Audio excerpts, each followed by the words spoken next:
আমার দুই বেটার বৌমা হয়নি, এরা দুইজন আছে বউ দাজ্জাল। আজকে প্রায় বাড়িতে বৌমা পাওয়া যাচ্ছে না, বউ দাজ্জাল পাওয়া যাচ্ছে। জোরে কোন কথা ঠিক কিনা? কথা কন না কেন ভাইজান? আমাদের এলাকায় বেটার বউকে বৌমা কয়। আমি 3-4 বার বৌমা করলাম, সবাই আপনারা বৌমা বলতেছেন, কিন্তু আমার বাম পাশে একটা সভাপতি ছিল, ওই আর কথা কয় না। আমি সভাপতিকে বললাম, সভাপতি সাহেব সবাই বৌমা বলতেছে, বেটার বৌমা হয়, আপনার কি বেটা নেই? হুজুর দুটা আছে, বিয়ে কি এখনো করানি? করাছে হুজুর, তো বৌমা খন না কেন? হুজুর আপনার ওয়াজ অনুযায়ী তো বউ পাইনি। আমার দুই বেটার বৌমা হয়নি, এরা দুইজন আছে বউ দাজ্জাল। আজকে প্রায় বাড়িতে বৌমা পাওয়া যাচ্ছে না, বউ দাজ্জাল পাওয়া যাচ্ছে। জোরে কোন কথা ঠিক কিনা? কথা কন না কেন ভাইজান? বউ দাজ্জাল। আগে বেটা ভালোই ছিল, কিন্তু বিয়ে করার পর থেকেই বেটা ভিন্ন হওয়ার চায়। একদিন বাপ মা বলতেছে, কে রে তোর তো আর কেউ নেই, আমরাই তোর বাপ মা, আমাদের ছেড়ে তুই ভিন্ন হওয়ার চাস কেন? বউ সবসময় কান গরম করে দেয়, তোমাদের সঙ্গে থাকতে পারবো না, আমি ভিন্ন হয়ে গেলাম। আপনারা বলেন তুই কার বুদ্ধিতে ভিন্ন হচ্ছে? বউয়ের বুদ্ধিতে। আপনারা বলেন যে বউ বাপ মা থেকে তার স্বামীকে ভিন্ন করে নিয়ে যায়, ওটা কি বউ মা হয় না বউ দাজ্জাল হয়? আপনাকে ঘরে ঘরে কোনটা বাসেন? দাজ্জাল বাসেন না মা বাসেন? দরকার হলে বউ দাজ্জাল বাদ দিয়ে বেটাকে আর একটা বিয়ে করাবে, কিন্তু দাজ্জাল যে বাড়িতে থাকবে, এই বাড়িতে কোনো রহমত বরকত থাকবে না। ধরে কোন কথা ঠিক না? ওমর ফারুক বললেন, মা আমার আব্দুল্লাহর সঙ্গে তোমার বিয়েটা দিয়া তোমার বাড়িতে আমার বৌমা বানায়া আমার বাড়িতেই তোমাকে অধিকার দিবার চাই। মেয়েটা মুস্কি মুস্কি হাসতেছে বোরকার ভিতরে। ওমর ফারুক বলেন, মা আমার আব্দুল্লাহর সঙ্গে তোমার বিয়ে হবে, তুমি কিছুই বলতেছো না। মেয়েটা বলতেছে, আমিরুল মুমিনিন, একটা ভালো ছেলের সঙ্গে বিয়ে বসার অধিকার আমার আছে, আব্দুল্লাহর চাইতে ভালো কোনো ছেলে কি নাই? ওমর ফারুক বললেন, আমার দুই চোখে আব্দুল্লাহর চাইতে ভালো কোনো ছেলে আমার চোখে পড়ে না। মেয়েটা বলতেছে, তাহলে আমি একটা ছেলের নাম বলবো, দেখেন তো এই ছেলেটা আপনার চোখে কেমন লাগে। ওমর ফারুক চুপ করছে, কে? তাই 6 বছর বয়সে জেলত বন্দি হলো, 12 বছর জেলখানা থাকলো, আর সেই মেয়েটা ভালো ছেলের খবর দিবে। ওমর ফারুক বললেন, মা তাহলে বলো তোমার কাছে ভালো ছেলের খবর কি? মেয়েটা বলতেছে, বাবার নাম হলো হযরত আলী, মায়ের নাম হলো খাতুনে জান্নাত ফাতেমা, নানার নাম হলো বিশ্বনবী মুহাম্মদ রাসূলুল্লাহ, তার নাতি হলো হোসাইন। এখন বলেন আপনার আব্দুল্লাহ ভালো না হোসাইন ভালো? যেই বলতেছে, এখন আপনি বলেন আপনার আব্দুল্লাহ ভালো না হোসাইন ভালো? উমর ফারুক বললেন, মা সাইদুস শাবাবে আহলুল জান্নাহ হাসান হোসেন রাদিয়াল্লাহু তাআলা আনহুমা কানা রাসূলুল্লাহ, আল্লাহর নবী বলেছেন জান্নাতি যুবকদের সর্দার হবে দুইজন, একটা হাসান আর একটা হোসাইন। তাহলে যারা যুবক, এই যুবক যারা কোরআনের মাহফিল করতেছ, তোমরা কি হাসান হোসেনের জীবনে জানো? অথচ এই হাসান হোসেন হবে জান্নাতি যুবকদের সর্দার। তোমরা যদি জান্নাতে যাবার চাও, হাসান হোসেন সম্পর্কে জানার দরকার আছে না নাই? দরকার আছে না নাই? খালি কোরআনের মাহফিল করতেছ, কি জন্য হাসান, কি জন্য হোসাইন? আল্লাহ কেন বললেন লিয়াবলুয়াকুম আইয়ুকুম আহসানু আমালা? কেন বললেন? সঙ্গে ওমর ফারুক বললেন, মা তুমি যে হোসেনের কথা বলতেছো, আমার আব্দুল্লাহর চাইতে 1000 গুণ ভালো। মেয়েটা বলতেছে, তাহলে আপনার আব্দুল্লাহর চাইতে 1000 গুণ ভালো যদি হোসাইন হয়, সেই হোসাইন থাকতে আমি অন্য কোনো আব্দুল্লাহর সঙ্গে বিয়ে বসবো না। আপনি যখন বলেছেন ভালোর সঙ্গে বিয়ে বসার অধিকার আছে, তো ভালো থাকতে এটা কেন? ওমর ফারুক মেয়েটাকে নিরাপদ আশ্রয় দিলেন। পরন্ত বিকালবেলা হযরত আলীর দরজায় গিয়ে সালাম দিলেন, আসসালামু আলাইকুম ইয়া আহলাল বাইত। পুরো বাড়ির দরজা দিয়ে সালাম দেওয়া কার সুন্নত? জোরে বলেন, কার সুন্নত? এটা কি ভোটের আগে না ভোটের পরে?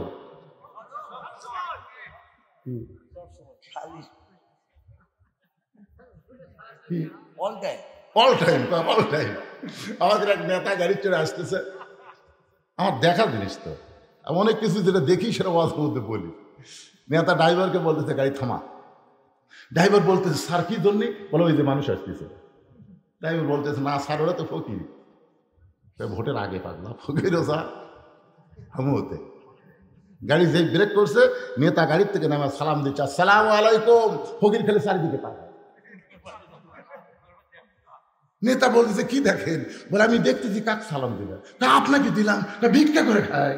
তা ভোটের আগে ফকিরতা হামুতাই। এখন এমন কতগুলো নেতা দেখা যাবে খালি সালাম ধরে কর কথা ঠিক না। এই সালাম শুধু ভোটের আগে দিলে হবে না, সব সময়। এমনকি বাড়ির দরজার যদি কোনো মানুষ নাও থাকে তাও সালাম দেওয়া নবীর সুন্নাত। এমনকি কবরে কোনো জীবিত মানুষ নাই, তারপরেও কবরের ধার দিয়ে যাওয়া হলো সালাম দেওয়া নবীর সুন্নাত। জোরে কর সুবহানাল্লাহ। আসসালামু আলাইকুম ইয়া আহলাল কুবুর। এই কবরবাসী যারা, তাদের উপর আল্লাহ রহমত বর্ষিত হোক। জোরে কর সুবহানাল্লাহ। তাহলে জীবিত মানুষকেও সালাম দেওয়া যাবে। যদি দরজায় কোনো মানুষ না থাকে তারপরেও বাড়িকে লক্ষ্য করে সালাম দেওয়া যাবে। কোনো মানুষ যদি জীবিত না থাকে কবরস্থানেও সালাম দেওয়া যাবে। হযরত ওমর আলীর দরজায় গিয়ে সালাম দিয়ে বললেন, আম্মা সাইলা ফালা তানহার। হযরত আলী চমকে গেলেন, কারণ সালাম শুনি বুঝতে পারছে এটা উমর ফারুকের সালাম। কিন্তু এরপরে যে আয়াতটা পড়ল, বুঝতে পারছেন, আম্মা সাইলা ফালা তানহার। হযরত আলী দরজা খুলে বলতেছে, আমির আল মুমিনিন, আল্লাহ রহমত আপনার উপর বর্ষিত হোক। কবে থেকে ভিক্ষা শুরু করলেন? আপনি ফকিরের আয়াত কেন তেলাওয়াত করলেন? ওমর ফারুক বলে, আলী, আজকে আমার জীবনের সবচাইতে বড় বিপদ। তো বড় বিপদ হলে ইন্না লিল্লাহ পড়া লাগবে। ধরে করার কথা ঠিক কিনা? ইন্না লিল্লাহি ওয়া ইন্না ইলাইহি রাজিউন। আপনি ফকিরের আয়াত কেন বললেন? ওমর বলতেছে, আলী, জীবনে কোনোদিন ঘটকালি করি নাই, আজকে প্রথম ঘটক হয়ে তোমার দরজায় তোমার হোসেনের ব্যাপারে আমি ওমর একটু ঘটকালি করবার চাই। আলী বললেন, আলহামদুলিল্লাহ, আপনার মতন মহান ব্যক্তি যদি ঘটক হয় তাহলে পাত্রী অবশ্যই ভালো হবে। আপনার বলেন তো, ঘটক যদি ভালো হয় পাত্রী খারাপ হবে? বাবা মুরব্বী, কি হয়েছে বাবা? হ্যাঁ, এইরকম বয়সের লোক ধরে নিয়ে যাও বাবা, ধরে নিয়ে যাও, অসুবিধা নাই তো, বয়স বেশি। আপনারা বলেন তো, সব বয়সে ওয়াজ শোনা লাগবে? জোরে কারণ সব বয়সে ওয়াজ শোনা লাগবে? ওনাকে আল্লাহ পেনশন দিয়ে দিছে, আল্লাহ দিয়ে দিছে। সরকারি চাকরি যারা করে বুড়ো বয়সে তাদের চাকরি করা লাগে না, বসে থেকে বেতন দেয়। জোরে কারণ কথা ঠিক কি না? সরকারি চাকরি বোঝেন আপনারা? বোঝেন, কিন্তু সরকারি বয়স বোঝেন না। আমি যুবকদের মাহফিল, যুবকদেরকে লক্ষ্য করে বলতেছে, একটু মনোযোগ দিয়ে শোনেন। হযরত আলী বলতেছেন, আপনার মতন মহান ব্যক্তি যদি হোসেনের ঘটক হয় তাহলে পাত্রী অবশ্যই ভালো হবে। ওমর ফারুক বললেন, 1 নম্বর গুণ হলো 6 বছর বয়সে ঈমান গ্রহণ করছে।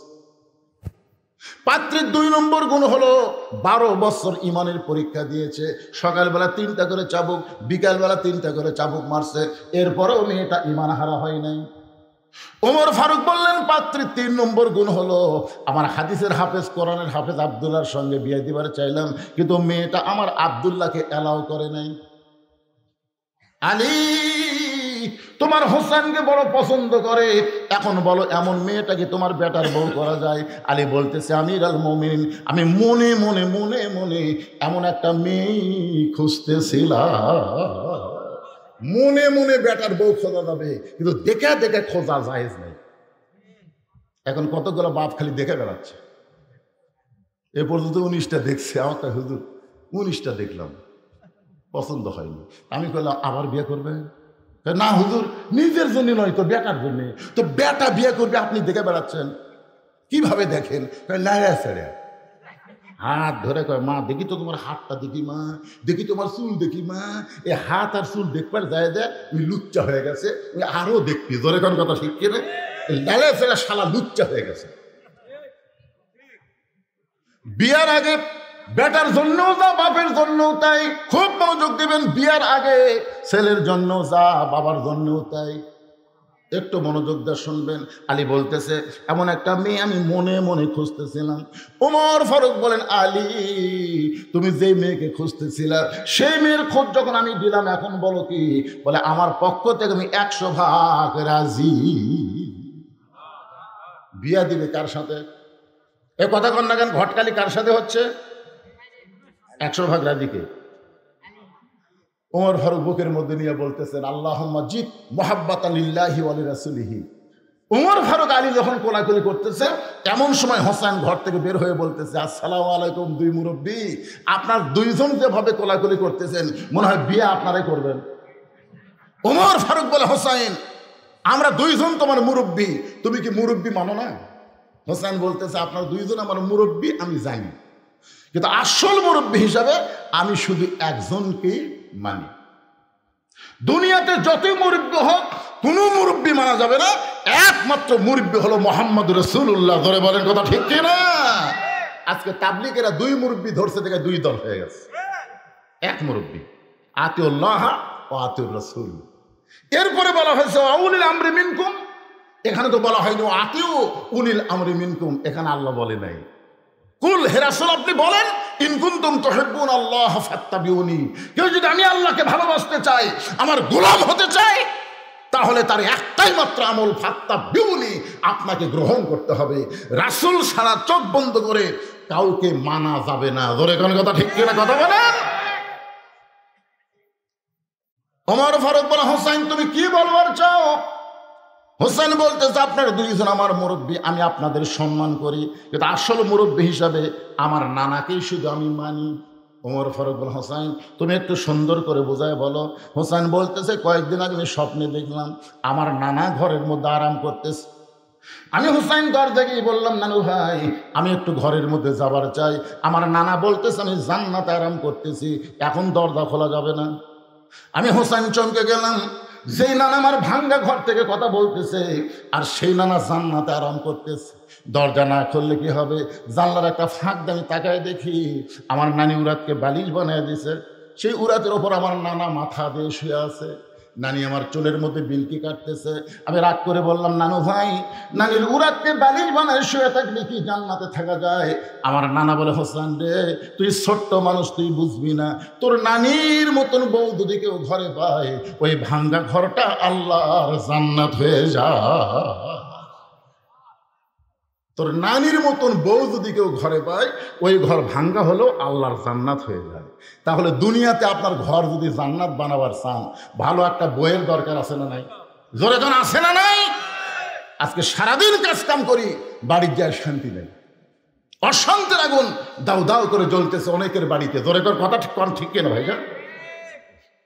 হোসেন বলতেছে, আমি সেই দিন থেকে সিদ্ধান্ত নিয়েছি, বিয়ে যদি করতে হয় নানা যেমন বিয়ে করছে আমি তেমন বিয়ে করব। কারণ বাবা আপনি আমার বড় ভাইকে বিয়ে করাছেন, আপনি তার খবর জানেন। তালি বলতেছে, কি হয়েছে? বলে, আমি কিছুদিন হলে দেখতেছি বড় ভাই হাসান গোপনে গোপনে কান্দে। আমি তার কান্না ধরে একদিন বললাম, ভাই কি জন্য কান্দেন?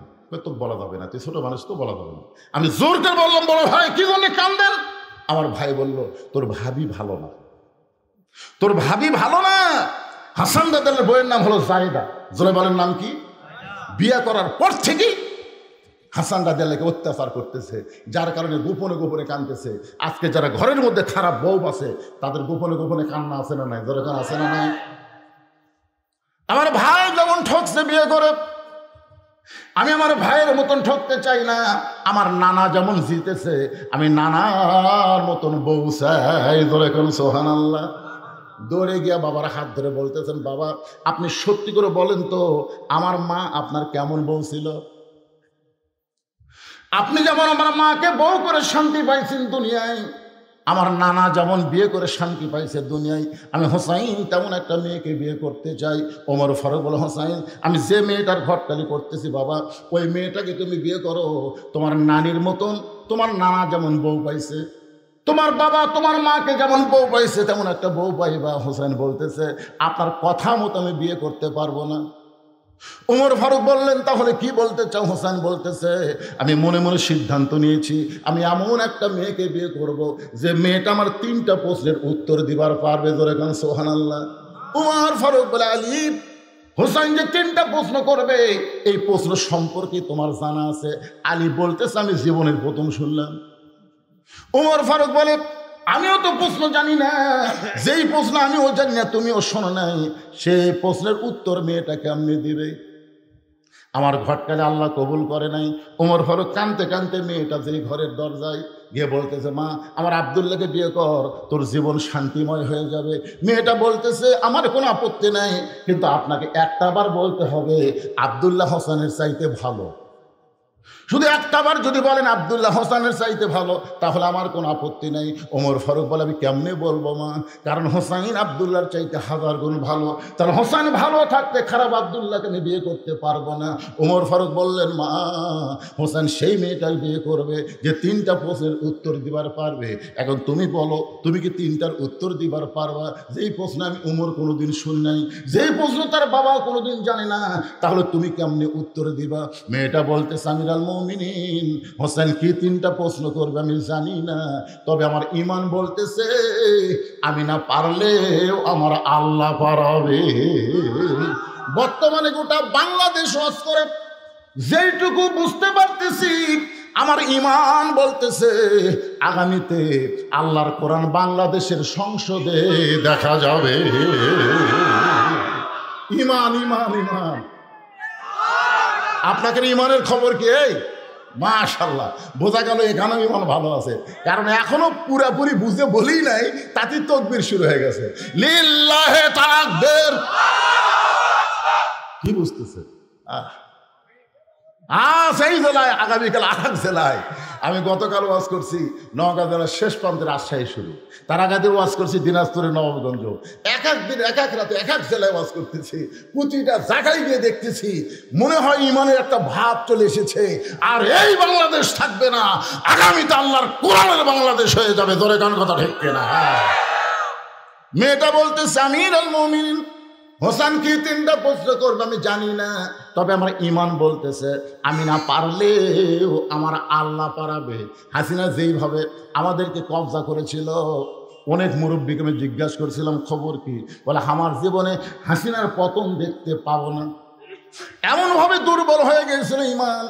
কিন্তু আবু সাঈদ যখন রংপুরে প্রথম জীবন দিল, তখন থেকেই বাংলা মানুষের ঈমানের পাওয়ার বেড়ে গেল। ধরে কোনো কথা ঠিক না? মানুষ মরলে ঈমান বাড়ে, এইটা বাংলাদেশের আবু সাঈদ শুরু করে দিয়েছে। এটা যদি ভিডিও না থাকতো তাহলে কিন্তু ঈমান বাড়তো না।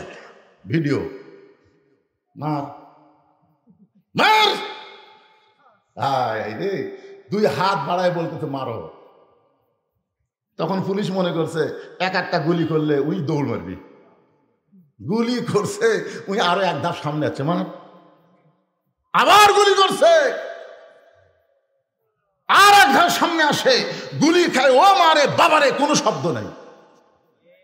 3য় গুলি যেই করছে, তখন একজন বন্ধু এসে দৌড়ে এসে ধরছে, ও তখন টলে পড়ছে।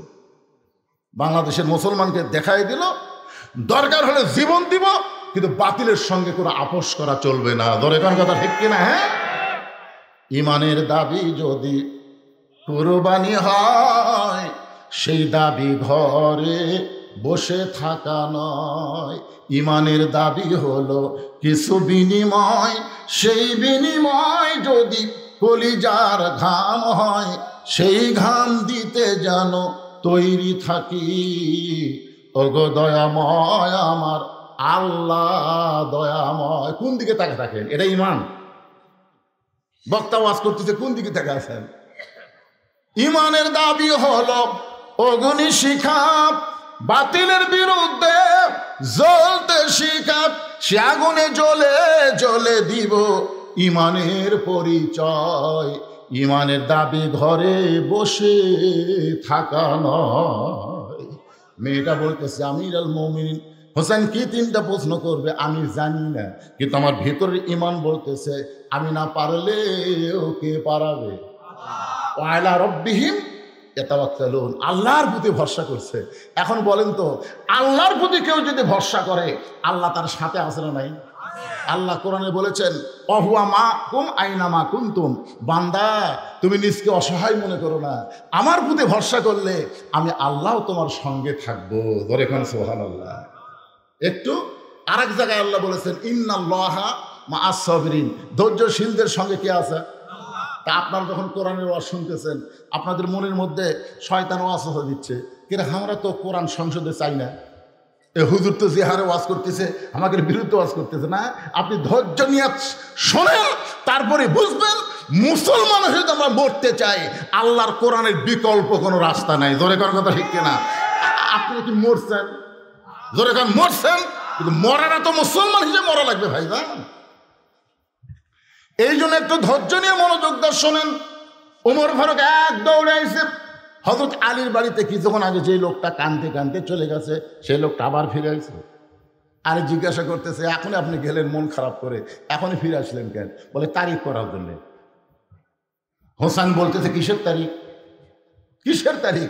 বলে বিয়ের তারিখ না, বিয়ের তারিখ না। তুমি মনে করো না তুমি যেভাবে খেদায় দিছ, আমি উমরের এত সাহস নাই যে তোমার বিয়ের তারিখ করবার আইছি। তাহলে কি জন্য তারিখ করবার আইছেন? বলে তুমি যে 3টা প্রশ্ন করবা, সেই প্রশ্নের উত্তর দেওয়ার তারিখ। আলী বলতেছে যেই প্রশ্ন আমিও জানি না, আপনিও জীবনে শোনেন নাই, আর সেই প্রশ্নের উত্তর দিবার পারবে? ওমর ফারুক বলতেছে, আলী মেয়েটা এমন কথা বলেছে যে কথা শুনে আমারও ঈমান বেড়ে গেছে। তোর এখন সুবহানাল্লাহ। আমার মায়েরা যারা পর্দার অন্তরে আছেন, একটু মনোযোগ দিয়ে শুনবেন। নির্দিষ্ট তারিখ মোতাবেক হযরত উমর বসেছেন ডান পাশে, আর হযরত আলী বসেছেন বাম পাশে, আর হোসেন বসেছে মিডল পয়েন্টে। এটা হলো বসার কথা বললাম। আমার চেয়ারম্যান সাহেব যেমন বসেছে, আমার ভাই যেমন বসে আছে, দুইজন দুই ধারে আছে না নাই? যেরকম আছে না নাই? এখানে আরো অনেক অতিথি ছিল, তারা কিন্তু নাই। তারা সুযোগ বুঝে পলান দিছে। তোর এখন কথা ঠিক কিনা? চেয়ারম্যান সাহেব প্রধান অতিথি, ইচ্ছা করলেও তিনি এখান থেকে যাবার পারতেন, কিন্তু তিনি আমারে কইছেন হুজুর একটু ধৈর্য ওয়াজ করা লাগবে। তার মানে বোঝা গেল তিনি ধৈর্য নিয়ে বসে গেছেন। তোর এখন সুবহানাল্লাহ। ধৈর্যের সঙ্গে কে আছে? আল্লাহ কোরআনে বলেছেন ইন্নাল্লাহা মা'আস সাবিরিন, ধৈর্যশীলদের সঙ্গে আল্লাহ নিজেই থাকি। একটু ধৈর্য নিবেন। ডান পাশে হযরত উমর বসে গেছেন, বাম পাশে হযরত আলী, আর মাঝখানে হোসেন বসে। সামনে একটা চাদর দেওয়া হয়েছে, চাদরের ওই পারে ওই 18 বছরের যৌবন নারী বসে গেছে। এখন আপনাদেরকে আমি প্রশ্ন করি, সামনে চাদর দেওয়ার কারণ কি? সবাই জোরে বলেন কারণ কি? অথচ আমার বাংলাদেশের একজন গায়িকা এক সময় সংসদে সেই রকম তোড়জোড় ছিল, নাম বলার আগেই ভাই বলে দিচ্ছে, আমাদের আলেমদেরকে কানা কইছে সংসদের মধ্যে গানে, ওরে মৌলানা চোখ দুইটা করলা কানা, মনের পর্দা বড় পর্দা তোমরা খুঁজা পাইলা না। আমাদের বলতেছে আলেমরা, তোমাদের চোখ দুইটা কানা, মনের পর্দা বড় পর্দা তোমরা খুঁজা পাইলা না। তেঁতুল হুজুর বুঝলো না। আহমদ শফি রহমতুল্লাহ আলাইকে এই 2 টাকার গায়িকা মমতাজ তেঁতুল হুজুর বানাচ্ছে। ধরে এখন কি হুজুর? আপনারা বলেন তো, আহমদ শফির আপনারা চেনেন? যিনি বাংলাদেশে লক্ষ লক্ষ আলিমদের ওস্তাদ, আর সেই আহমদ শফি রহমতুল্লাহ আলাইকে মমতাজ সংসদের মধ্যে তেঁতুল হুজুর কইছে। একটা মুসলমানের বাচ্চা বাধা দেয়নি। ধরে কোন কথা ঠিক কথা বলেন? আচ্ছা, রাস্তার উপর যে শালারা চিল্লাই, এরা কি মানুষের বাচ্চা? এরা মানুষের বাচ্চা? আশ্চর্য কথা রে বারে। মন যদি শুনবার না চায় বাড়ি চলে যাও। হইচই করার অধিকার তোমাকে কে দিছে? আল্লাহ জবান দিয়েছে, জবান কাড়ে লিবারও পারে। ধরে কোন কথা ঠিক না? এই তো থামে গেছে। একটু মনোযোগ দিয়ে শুনবেন। সামনে চাদর দেওয়া কারণ হলো, আপনারা সকলেই বলেছেন পর্দা, তার মানে বোঝা গেল মনের পর্দা যদি বড় পর্দা হতো, ওমর ফারুকের মন ভালো না খারাপ? আলীর মন ভালো না খারাপ? হোসেনের মন ভালো না খারাপ? তাহলে সামনে চাদর দিয়ে বুঝাই দিলে মনের পর্দা পর্দা নয়, পর্দা হলো আল্লাহর আইন। সবাই বলেন পর্দা কার আইন? হ্যাঁ, আমি যত বড় হুজুর হই, আপনি আমাকে বাড়ির মধ্যে নিয়ে যাবেন, আর আপনার বউ বেটিকে আমি দেখবো, আমার কিছুই মনে হবি না। আপনার বলেন তো হুজুরে গেলে সোলপল আছে না নাই? তার না বোঝা গেল হুজুরে গেলে মন আছে। মন যদি না থাকলে তো বিয়ে করলো কেন? হ্যাঁ, আল্লাহর বান্দার একটু মনোযোগ দেবেন। সামনে চাদর দিয়ে বুঝাই দিলেন পর্দা হলো আল্লাহর আইন। আজকে আমাদের বাংলাদেশে ধর্ষণের শাস্তি মৃত্যুদণ্ড, অ্যাসিড মারলে মৃত্যুদণ্ড, এরকম বহু দণ্ড করেছে, তারপরেও কিন্তু অন্যায় কমতিছে না। ধরে কোন কথা ঠিক কিনা? কারণ কি? ঘরের মধ্যে শুটকি মাছ রাখছে, শুটকি মাছ ঘরের মধ্যে রাখছে, শুটকির একটা গন্ধ কেউ আগে না পেলেও বিলাই পায়। বিড়াল এখন চিন্তা করে এখানে শুটকির গন্ধ আসে কোথা থেকে। আস্তে আস্তে বিড়াল যায়, দেখে ঘরের দরজা খোলা, ঘরের দরজা খোলা পায়, ঘরের মধ্যে ঢুকে দেখে খাটের তলে পাতিলের মধ্যে শুটকি মাছ, কিন্তু ঢাকনা নাই। আপনার বলেন তো বিড়াল 20 মিনিট টাইম পাবে? ওই সমানে খালি শুটকি খাচ্ছে, খসর খসর শব্দ শুনে ঘর চিন্তা করে কেড়ে ঘরের মধ্যে কি একটা বিড়াল কাম সারতেছে। 2000 টাকার কেজি শুটকি বিড়াল খাস, খপ করে ধরে বলছে, এই বিড়াল, পুনরায় যদি শুটকি খাস তোকে 20টা ব্যাত মারবো। একটা ব্যাত মারলে বিড়াল মরে যাবি, তা কড়া আইন দিছে 20 ব্যাত। ধরে কোন কয় ব্যাত? 20টা ব্যাতের আইন দিয়ে বিড়ালকে ছেড়ে দিছে, কিন্তু দরজা জানলা আগের মতোই খোলা রাখছে। আপনার বলেন তো এই 20টা ব্যাতের কথা শুনে বিড়াল কি শুটকি খাওয়া বন্ধ করবে? তুমি যতই আইন করো, বিড়ালের হাত থেকে শুটকি বাঁচাবার গেলে ওই 20টা ব্যাতের মিথ্যা আইন না করে দরজা জানলা বন্ধ করার আইন করো। ধরে কোন কথা ঠিক কিনা? আজকে ধর্ষণের আইন করেছো, অ্যাসিডের আইন করেছো, কিন্তু পর্দার আইন করো নাই। আজকে পর্দার আইন করো, বাংলাদেশে কোনো নারী ধর্ষণ হবে না। ধরে কোন কথা ঠিক কিনা? একটু মনোযোগ দিয়ে শুনবেন। ওমর ফারুক বলে, হোসাইন এখন তুমি প্রশ্ন শুরু করে দাও। তুমি যে 3টা প্রশ্ন করবে, এখন থেকে প্রশ্ন শুরু করে দাও। এবার হোসাইন দাঁড়িয়ে বললেন, রে মেয়ে, তুমি একা একা বসে আছো, তাই বলে মনে করো না তুমি একলা হয়ে গেছো। আমি হোসাইন বড় একা। মনোযোগ দিয়ে শুনবেন। তুমি একা একা বসে আছো, তাই বলে মনে করো না তুমি একা, বলে আমি হোসাইন বড় একা হয়ে গেছি। ওমর ফারুক বলে, হোসাইন তোমার ডান পাশে আমি বসে আছি, বাম পাশে তোমার বাপ বসে আছে, এরপরে তুমি একা কেমনে হলা? সঙ্গে সঙ্গে হোসেন বলে, এ মেয়ে, আমার 2 পাশে 2জন মহামানব দেহ নিয়ে বসে আছে, কিন্তু এই 2 মহামানব মনে মনে তোমার পক্ষ নিয়েছে। আপনার বলেন তো হাসিনার সময় যে দিনের ভোট রাতে হলো, দামি নির্বাচন হলো, নির্বাচন কমিশনার কি নিরপেক্ষ ছিল? এক কথা নিরপেক্ষ ছিল? সবাই বলতেছিল নিরপেক্ষ নির্বাচন কমিশনার, কিন্তু নির্বাচন কমিশনার মনে মনে একটা দলের পক্ষ নিয়েছিল। ধরে করার কথা ঠিক না? 18 সালে বিএনপি মাত্র 6টা আসন পেল। এক সময় হাসিনা বলল, ভিক্ষা দিছি। 6টা আসন কি দিছি? ভিক্ষা দিছি। তার মানে বোঝা গেল নির্বাচন কমিশনার নিরপেক্ষ ছিল না, একটা দলের পক্ষ ছিল। ওমর ফারুক বলেন তো মনে মনে কার পক্ষে? জোরে বলা লাগবে, কার পক্ষে? হযরত আলী কার পক্ষে? কিন্তু বসে আছে ছেলের দিকে। এখানে বুঝাই দিল যে বিবাহের আগে মেয়েটার কাছে ওমরও যাইতে পারবে না, আলীও যাইতে পারবে না। হোসেনের কাছেও যেমন, আমাদের 2 জনের কাছেও তেমন। ধরে কোন সুবহানাল্লাহ। এবার ওমর ফারুক বলে, হোসাইন তাহলে কি এখন প্রশ্ন শুরু হবে? হোসেন বলে, রে মেয়ে, আমার 1 নম্বর প্রশ্ন হলো, আমার মাকে তুমি জানো? হযরত আলী বাম পাশ থেকে চুপ করছে। আমি ছেলের সঙ্গে আছি, আর ছেলে বাপের কথা না বলে মায়ের কথা কেন বলতেছে যে আমার মাকে তুমি জানো? খুব খেয়াল করবেন, এমন প্রশ্ন করেছে, উত্তর দেওয়া খুবই সহজ, খুবই সহজ। আমার মাকে তুমি জানো? আমি কোন মায়ের সন্তান? ফাতেমা সম্পর্কে আমাদের সবার জানা আছে না নাই? এজরে আছে না নাই? সেই কারণেই হোসেন বলতেছে, আমার মাকে তুমি জানো? আমি কোন মায়ের সন্তান? সঙ্গে সঙ্গে পর্দার ওপার থেকে মেয়েটা বলে, হোসাইন আমি আপনার মাকে চিনি। প্রশ্ন করেছে জানো, সঙ্গে সঙ্গে মেয়েটা বলতেছে আমি আপনার মাকে চিনি। এই উত্তর শুনে ওমর ফারুক জিহ্বাত কামড় দিয়েছে। হযরত আলীর চোখ দিয়ে দরদর করে পানি পড়তেছে। ওমর ফারুক জিহ্বাত কামড় দেওয়ার কারণ হলো প্রথম প্রশ্নে আউট হয়ে গেল। 3টার উত্তর দিবি, একটাতেই তো আউট। প্রশ্ন করলো আমার মাকে জানো, আর উত্তর দিল আমি চিনি। আলীর চোখ দিয়ে পানি পড়ার কারণ হলো আমি হোসেনের মাকে ঠিক মতো চিনবার পারিনি, আমি নিজেই পারিনি। এত বছর সংসার করার পরেও আমি হোসেনের মাকে পুরোপুরি চিনতে পারিনি। চোখ দিয়ে দর দর করে পানি পড়তেছে, আর মেয়েটা বলতেছে হোসেন আপনার মাকে চিনি। কিন্তু 3 বিচারক কেউ কোনো কথা বলতেছে না। একসময় মেয়েটা বলে, হোসেন আপনি প্রশ্ন করলেন, আমি উত্তর দিলাম, উত্তর হলো কি হলো না, 3 বিচারকের 1 বিচারকও কিছুই বলেন না। ওমর ফারুক বলতেছে কেমনে হবে? তোমাকে প্রশ্ন করলো কি, আর তুমি উত্তর দিলে কি? হোসেনের মা ফাতেমা সম্পর্কে দুনিয়ার সমস্ত মানুষ জানতে পারে, কিন্তু চিনতে পারে এই খবর কেউ বলতে পারবে না। বেপর্দা নারী যারা সমাজের সবাই চিনবে তারা। ধরে কোন কথা ঠিক কিনা? আপনার গ্রামত কার বউ কেমন সুন্দর এটা আপনার বলে পারেন তো? পারবেন না। 4-5 জন এক জায়গায় বসে সব বাহাস লাগছে, কে রে আমাকে পাড়ার মধ্যে সবচেয়ে সুন্দরী বউ কার রে? তখন বলতেছে উমুকে। না না না, তুই ঠিক মতো দেখিস ওই পাড়ার ওর বউ সব সুন্দর।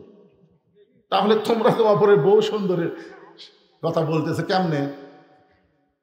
এর বউ সুন্দর সবচেয়ে বেশি, এ কথা জানার পেছনে কারণ হলো ওই মেয়েটা বেপর্দা। বেপর্দা নারী যারা সমাজের সবাই চিনবে তারা। ধরে কোন কথা ঠিক কিনা? আপনারা বলেন তো ফাতেমা কি বেপর্দা? তাহলে কেমনে বলতেছে আমি চিনি? আলীর চোখ দিয়ে দর দর করে পানি পড়তেছে। এমন সময় মেয়েটা বলে, হোসাইন আপনার মায়ের চোখের ভুরু জোড়া ছিল, আপনার মায়ের বাম গালে কালো একটা তিল ছিল, এই থুতুনির তলে লাল একটা দাগ ছিল। সঙ্গে সঙ্গে আলী বলতেছে, মা যা বলছিস মা, আর বলিস না, কারণ 3 জনের মধ্যে একজন পরপুরুষ আছে। আপনার বলেন তো এই 3 পুরুষের মধ্যে ফাতেমার জন্য পরপুরুষকে? জোরে বলেন। তাহলে চিন্তা করে দেখেন, 3 জনের মধ্যে একজন পরপুরুষ, যাকে হযরত আলী পরপুরুষ বলতেছে, সেই পরপুরুষ সম্পর্কে আল্লাহ নবী বলেছেন, আমার পরে কেউ যদি নবী হতো লাউ কানা ওমর, আল্লাহ ওমরকে নবী বানায় দিত। রাসূল বলেছেন নবুয়তের দরজা বন্ধ, কিন্তু নবী হওয়ার সব যোগ্যতা আল্লাহ ওমরকে দান করেছে। সেই ওমর যদি পরপুরুষ হয়, তাহলে মুরিদের বইয়ের কাছে পীর কি পুরুষ? আর কথা কয় না। মুরিদের বইয়ের কাছে পীর কি পুরুষ? পরপুরুষ। এই সাইডটা কি পুরুষ? ও বাবা পুরুষ। আহা, আমি এর আগে আপনাদের বলেছি, হয়তো মনে নাই। 3টা জিনিস খেয়াল করবেন। বড় ডাক্তারের বউ কোনোদিন সিজার লাগে না। বড় ডাক্তার যারা, তারা বউকে সিজার করে না। কারণ কি জানেন? সিজার করলে বাচ্চারও ক্ষতি, মায়েরও ক্ষতি। এই জন্য ডাক্তারের বউয়ের সিজার লাগে না। 2 নম্বর হলো মৌলানার বাড়িতে মিলাদ হয় না। দেখবেন খেয়াল করে, মৌলবীদের বাড়ি মিলাদ হয় না। ওরা পরের বাড়িতে পড়ায়, কিন্তু নিজের বাড়িতে হয় না। আর 3 নম্বর হলো পীরের বউ কোনোদিন মুরিদ হয় না। খেয়াল করে দেখবেন, পীরের বউ জানে আমার পীর মাঝে মধ্যে মুরিদের বউয়ের দিকে চোখ মারে, এই লুচ্চার হাতে মুরিদ হবো না। ঠিক আছে? মাশাআল্লাহ। তাহলে 3টা মুখস্থ রাখবেন। 1 নম্বর হলো ডাক্তারের বইয়ের সিদার লাগে না, 2 নম্বর হলো মৌলবীর বাড়িতে মিলাদ লাগে না, আর 3 নম্বর হলো পীরের বউ মুরিদ হয় না। যেই পীরের নারীদেরকে মুরিদ দেয়, বুঝবেন এরা ভণ্ড। ধরে কোন এরা কি? এরাই ভণ্ড। হ্যাঁ, আল্লাহর বান্দার একটু খেয়াল করবেন। আলী বলতেছেন, মা চোখের ভুরু জোড়া, এটা আমি বলতে পারি, কারণ হোসেনের মা আমার বউ। এই কারণে প্রত্যেকটা স্বামী বলতে পারে তার বইয়ের ভুরু কেমন। ধরে কোন ঠিক কিনা? আমি বলতে পারবো। রাসূল বলেছেন, স্বামীরা যদি স্ত্রীর 2 চোখের মাঝখানে এই যে ভুরু দেখতেছেন, এই 2 চোখের মাঝখানে যদি একটা চুমা খায় ভুরুর উপরে, আল্লাহ তাআলা খুশি হয়ে তাদের আমল নামায় একটা নফল হজের সওয়াব দিয়া দেয়। এইদিকে তাকান, কোন জায়গা?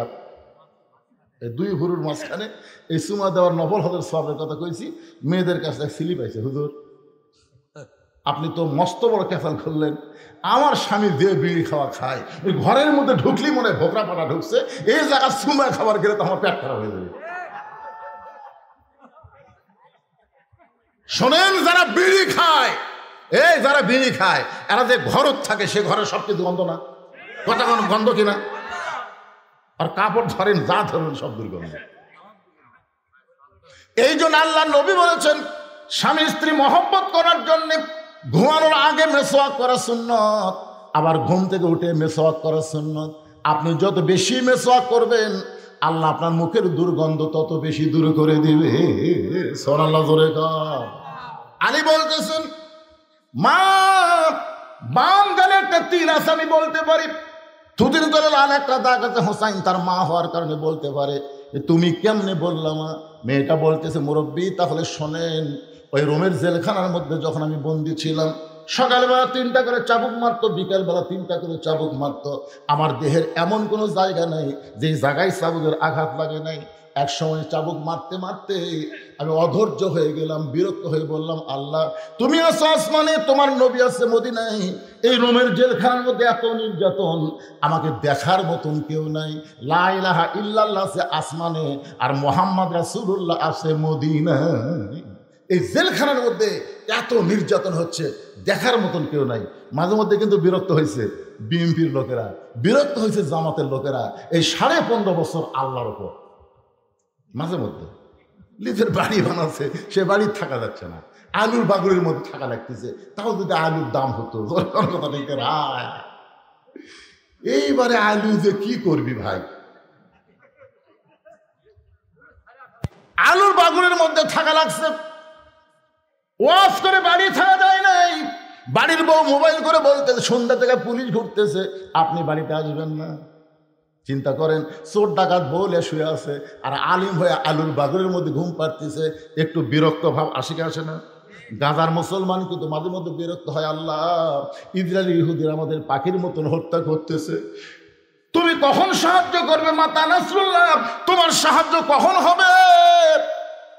আল্লাহ কোরআনে বলেন, ওয়ালা নাবলুওয়ান্নাকুম বিশাইয়্যিম মিনাল খাউফি ওয়াল জুই ওয়া নাকসিম মিনাল আমওয়ালি ওয়াল আনফুসি ওয়াস সামারাতি ওয়া বাশশিরিস সাবিরিন। আল্লাহ ধরে না, ধরে না, ধরে না, ধরলে ছাড়ে না। এতদিন হাসিনা ধরেনি ধরেনি ধরেনি, আমরা মনে করতেছিলাম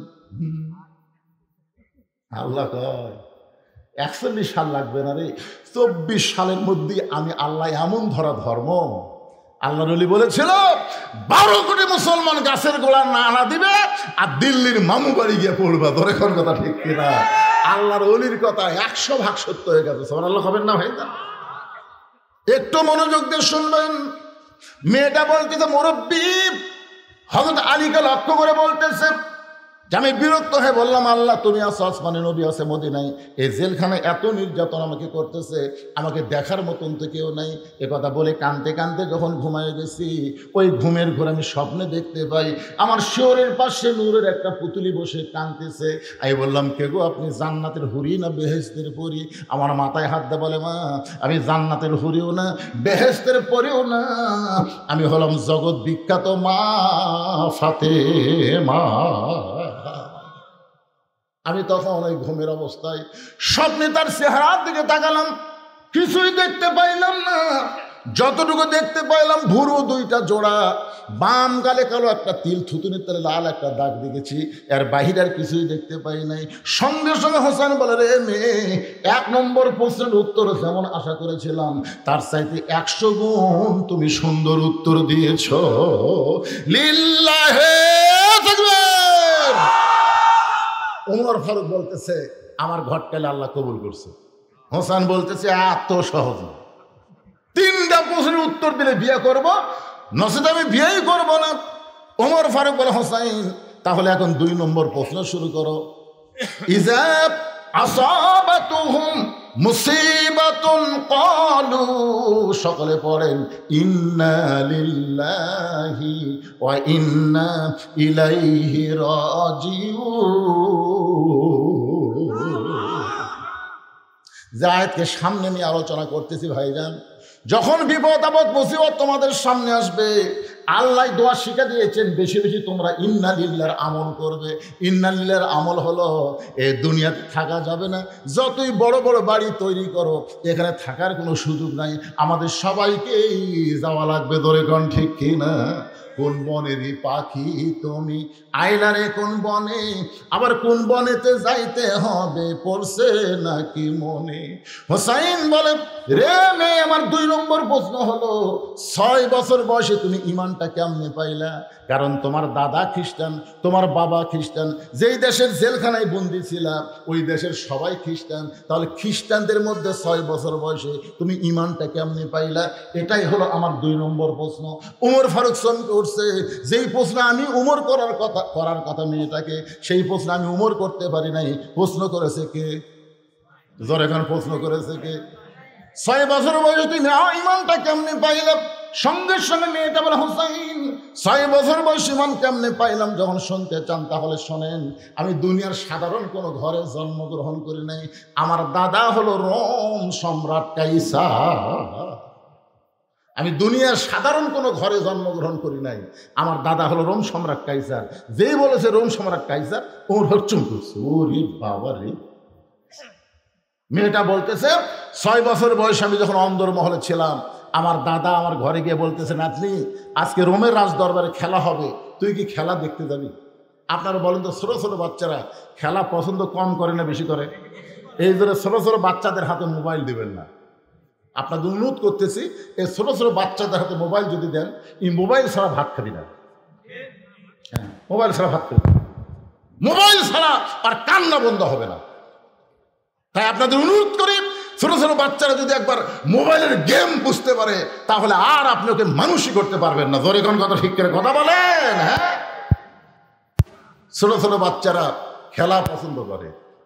এই জন্য আমার দাদা যখনই বললো আজকে রোমের রাজ দরবারে খেলা হবে, তুই কি খেলা দেখতে যাবি? আমার দাদা বিকেল বেলায় খেলা দেখার কথা বলে আমাকে রাজ দরবারে নিয়ে আসলো। আমি 6 বছর বয়সে ইমানটা কেমনে পাইলাম একটু আপনারাও মনোযোগ দিয়ে শোনেন। আমি দাদার সিংহাসনের পাশে ছোট্ট একটা চেয়ারে বসে বললাম, বসার পরেই বললাম, দাদা খেলা দেখার কথা বলে আপনি নিয়ে আসলেন, খেলাটা কোন জায়গায়? আমার দাদা বলে ওই যে তাকায় দেখ। মেয়েটা বলে, হোসাইন আমি লক্ষ্য করে দিকে একটা মানুষের কালো কাপড় দিয়ে চোখ 2টা বাঁধা, শুধু কালো কাপড় দিয়ে চোখ বাঁধে নাই, তার হাত 2টা রশি দিয়ে বাঁধা, তার পা 2টা লোহার শেকল দিয়ে আটকানো হয়েছে। আমি তখন বললাম, দাদা ভাই একটা মানুষকে আমি দেখতে পাই, যেই মানুষের চোখ বেঁধেছেন, হাত বেঁধেছেন, পা শেকল দিয়ে আটকায় রাখছেন, একটা মানুষ দেখা আপনি কি খেলা দেখাবার চান? আমার দাদা মুসকি মুসকি হাসার বলে, নাতি রে তুই ছোট্ট মানুষ, তুই বুঝিস না, ওটা মানুষ না রে, ওইটা মানুষ না। আমি বললাম, মানুষ যদি না হয় তাহলে ওইটা কি? আমার দাদা বলতেছে, ওইটা হইল মুসলমান। তার মানে কি বুঝতেছেন? এই ভারতের ইসকন হিন্দুদের কাছে বাংলার মুসলমান মুসলমান না, খ্রিস্টানদের কাছে মুসলমান মানুষ না, ইহুদিদের কাছে, ইসরায়েলের কাছে ফিলিস্তিন মুসলমানকে এরা মানুষ মনে করে না। ধরে কোন কথা ঠিক কিনা? কিয়ামত পর্যন্ত ইহুদি খ্রিস্টান হিন্দুরা আমাদেরকে মানুষ মনে করবে।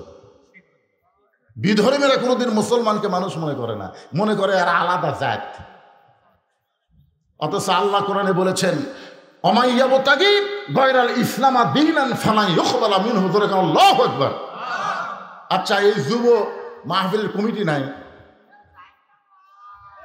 আচ্ছা শোনেন, এই কমিটি নাই, তাহলে এরা কি করতেছে?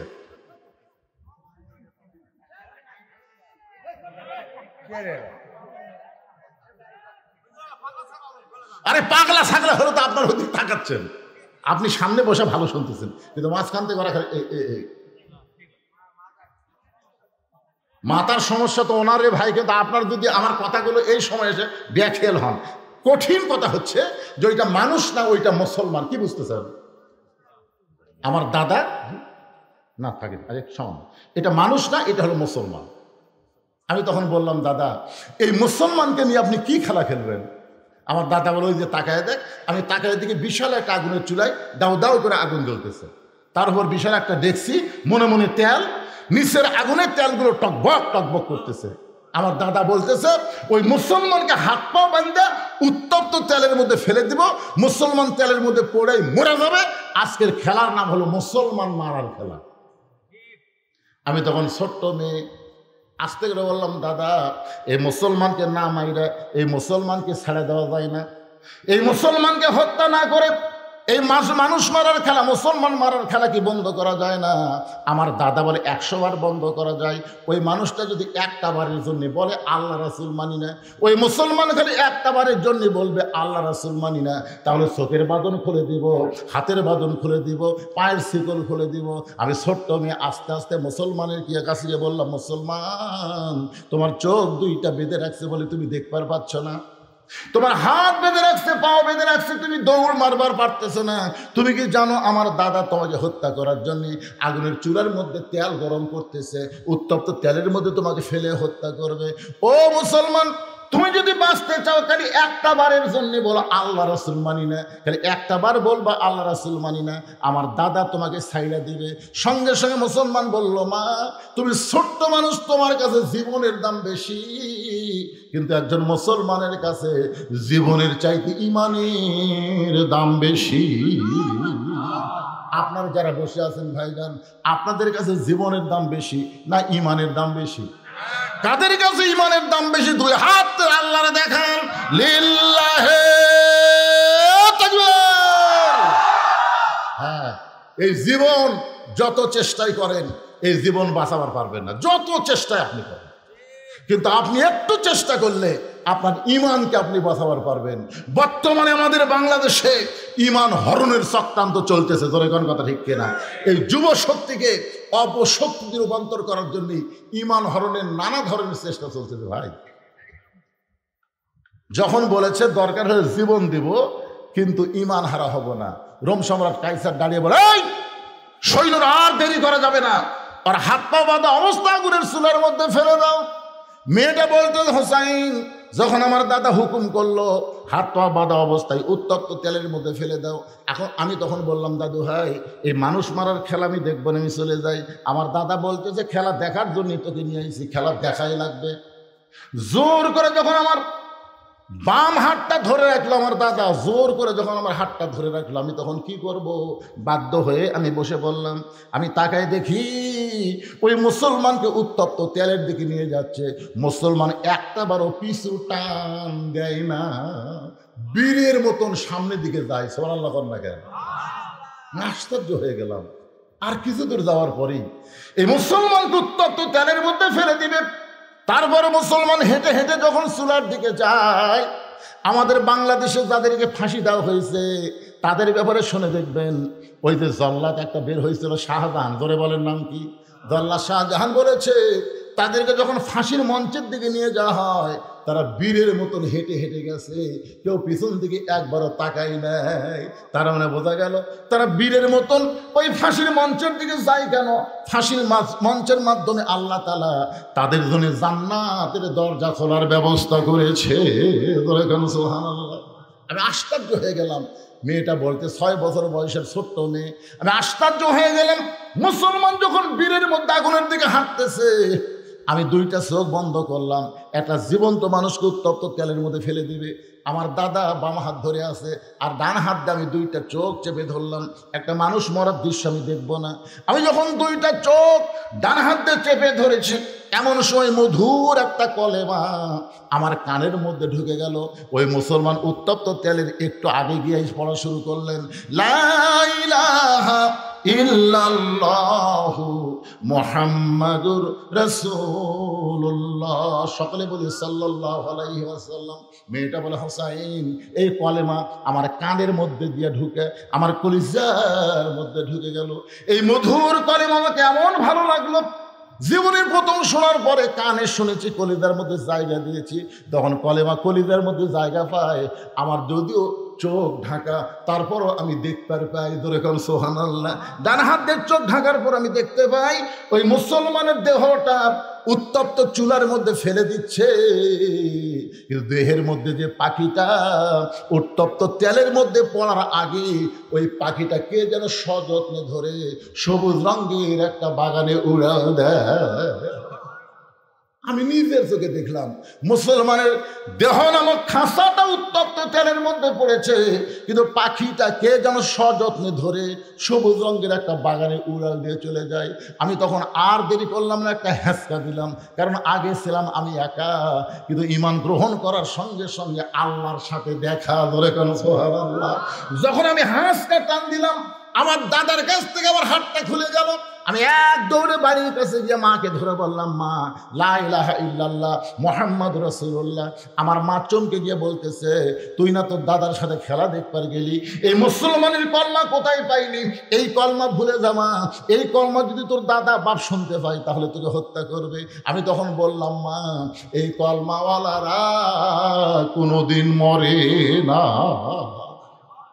নিজের চোখে দেখলাম মা দেহ নামক খাঁচাটা উত্তপ্ত তেলের মধ্যে পড়েছে, কিন্তু ওই পাখিটা উড়াল দিয়ে কোথায় চলে গেছে? ওই পাখিটা যেখানে গেছে ওই জায়গার নাম হলো ইল্লিন নামক জান্নাতের বাগান। আমার সোনার ময়না পাখি, শোনেননি গান? শোনেননি? কোন দেশেতে উইরা গেলা রে দিয়া মোরে ফাঁকি রে আমার সোনার ময়না পাখি। আসলে ভুয়া গান। কোন দেশেতে উইরা গেলা দিয়া মোরে ফাঁকি, আমার দেহ থেকে যখন পাখিটা উড়ে যাবে, ইন্না লিল্লাহি ওয়া ইন্না ইলাইহি রাজিউন, আমরা এসেছি আল্লাহর কাছ থেকে, আবার ফিরেও যাব আল্লাহর কাছে। জোরে কর কথা ঠিক কিনা? আপনার বলেন তো, আল্লাহর কাছে যাওয়া কোনোদিন ফাঁকি হয়? বরং আল্লাহ ছাড়িয়ে এসে এই দুনিয়াতে মিশে মায়ায় বন্দি থাইকা করলাম কত খেলা, পশ্চিমে তাকায়া দেখো তোমার ডুইবা গেছে বেলা। এই ছেলে দুইটা তা শুনতেছে, বুঝলেন? তোমাকে ওয়াজ শোনার সাইজ দেখে আমারই কলজে ভরে গেছে। প্রত্যেকটা কথা বুঝতেছে। সমস্ত শ্রোতার দরকার নাই। 10টা যুবক যদি আজকের ওয়াজ শোনার পরে ইমানের বলে বলিয়ান হয়ে যায়, এই যুবকদের মাহফিল করা সার্থক হয়ে যাবে। জোরে করে কথা ঠিক না? রাস্তার ধারে মাহফিল, আমি আপনাদের অনুরোধ করবো এরকম রোডের ধারে মাহফিল করবেন না।